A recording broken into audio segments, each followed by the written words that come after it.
So let's find out more about business. Here's Adishawa Josh. Absolutely, and let's take you through our business stories at this hour. The Lagos Chamber of Commerce and Industry has expressed disapproval on the high import tariff on vehicles, saying it is not in support of it. And in a statement by the president of LCCI, Goody Ibru, the Chamber's president said the policy has potentially harmful effect on the economy and the welfare of citizens. He further stated that it is inappropriate to begin the demand for a self-reliant automobile sector amid unresolved fundamental issues. However, the Chamber says it welcomes a policy thrust that seeks to promote self-reliance in the Nigerian economy, therefore recommending a robust consultation with stakeholders to develop a sustainable roadmap for the development of the automobile sector. At the Nigerian stock market today, the management of the bourse hosted some retail investors from religious bodies in a bid to enlighten them on how best to invest in the market and also help them avoid losses experienced in the past by some investors. At the end of the session, the investors expressed satisfaction on the exercise as they appeared ready to return to the capital market with the information now available to them. This training has been able to highlight some areas that we thought that may not be really interesting, and it has really exposed us up to date now that there is hope for us that we can partake more than before. I know a little about the capital market, but with what I've seen today, I can bring it in a very applicable way into what I'm already doing to reposition my portfolio, to diversify them, and to inform other people that you can actually play in the capital market space and make good returns for yourself. We've received reports in the past of those that maybe that got their fingers burnt as individuals or as religious bodies. We went through the market cycles, let them understand the fundamentals of the market. That is not a market that is static. It has its down and high points. The expectations include the participants going out there to educate their people. And even let them just be the disciples of the exchange and speak about the capital markets.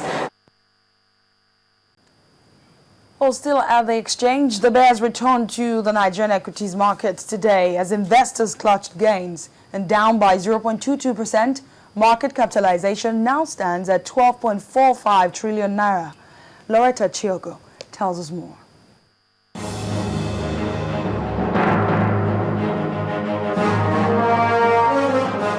Hello and welcome to Stock Market Report tonight. Trading activities at the Nigerian equities market ended on a bearish note today as sell pressure returned to the market. The benchmark index drifted southwards by 0.22% to close at 38,955.42 points. Market capitalization also closed at 12.45 trillion naira. Now, stocks that led the laggards table include Guinness Nigeria PLC, Owando and Ashaka Cement. On the flip side, Nestle with 49 naira 50 kobo ahead of other price appreciators.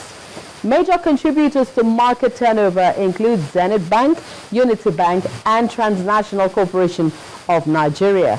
When stocks hit the finish line, investors had exchanged 308.96 million shares for 4.23 billion naira in 5,494 deals.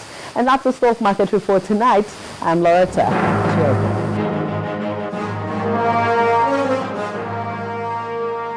That's business news tonight. The News at 10 continues in a moment.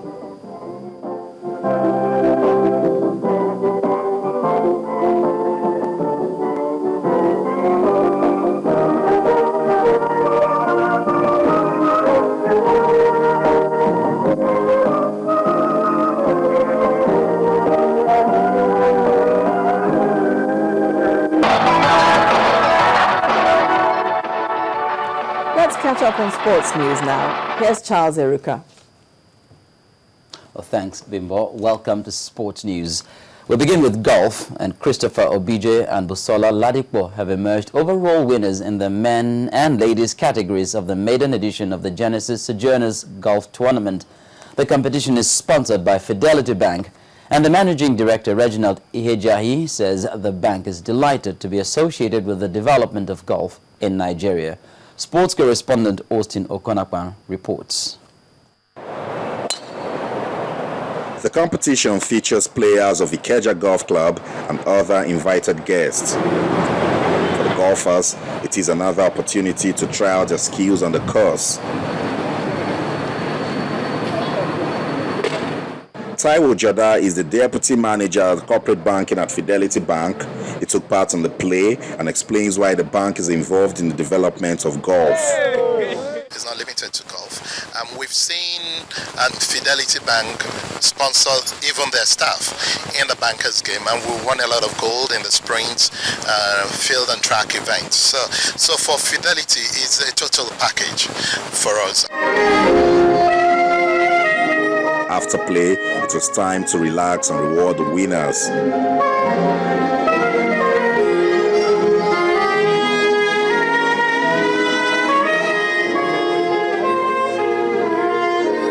As you can see, everybody had so much fun today. It was nice, it was precise, good fun, good fun. It was an opportunity also to introduce the Sojourners Hotel to members of the Ikeja Golf Club. The winner of the first. Then the time to honor the overall winner, Christopher Obije, who made 17 nets to take home the trophy and a 3-wheel golf trolley.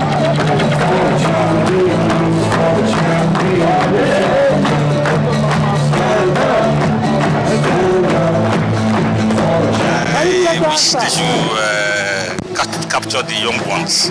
This is the first edition of the Genesis Sojourner Golf Competition, and the organizers are confident that if the tournament is sustained, it could produce and develop future golf champions. Austin Okonakpan, Channels Television News. In football, the organizing committee for the 2014 FIFA World Cup has approved the procedures for the final draw for the tournament, which will be held in Bahia on December the 6th. The Super Eagles of Nigeria were drawn in Pot 2 alongside Algeria, Cameroon, Cote d'Ivoire, Ghana, Chile and Ecuador. Pot 3 contains Australia, Iran, Japan, Korea Republic, Costa Rica, Honduras, Mexico and the United States. Bosnia-Herzegovina, Croatia, England, France, Greece, Italy, the Netherlands, Portugal and Russia are participating teams which are in Pot 4.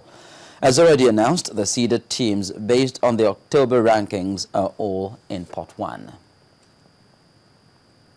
Meanwhile, Super Eagles coach Stephen Keshi has advised Nigerians to set realistic World Cup targets for the team as the football world eagerly awaits the draws for the tournament. Keshi believes any team that qualified for the Mundial should be taken seriously. Many football fans and football administrators expect the Super Eagles to surpass previous performances by reaching the semi-finals and even stunning the world by bringing home the trophy. However, the former Togo and Mali handler is not praying to avoid any team in Friday's draws, as he believes his team will excel with proper preparation.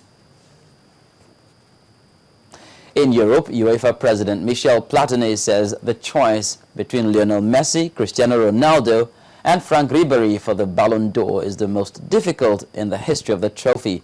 Platini says FIFA's decision to extend the voting deadline by 2 weeks to November the 29th shows how difficult it will be to pick the winner.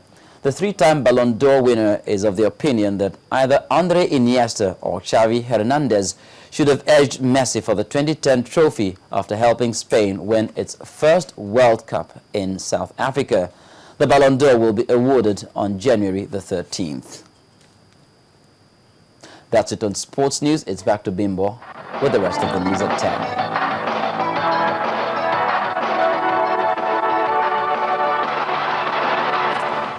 Unveiling the new look of Guinness.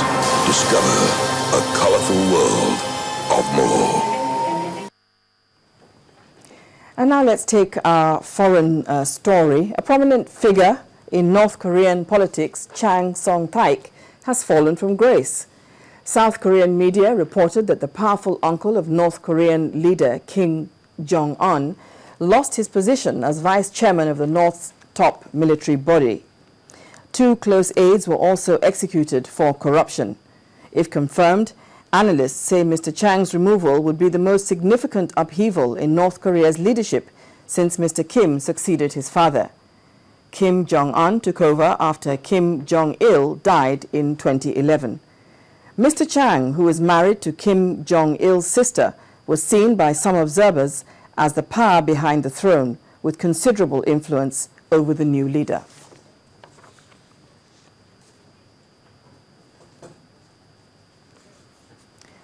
And the main news again.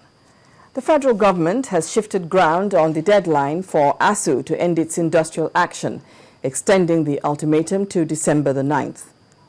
President Jonathan has departed for a security summit in France, and the APC candidate in the Anambra State governorship election, Dr. Chris Ngige, has challenged the result in court.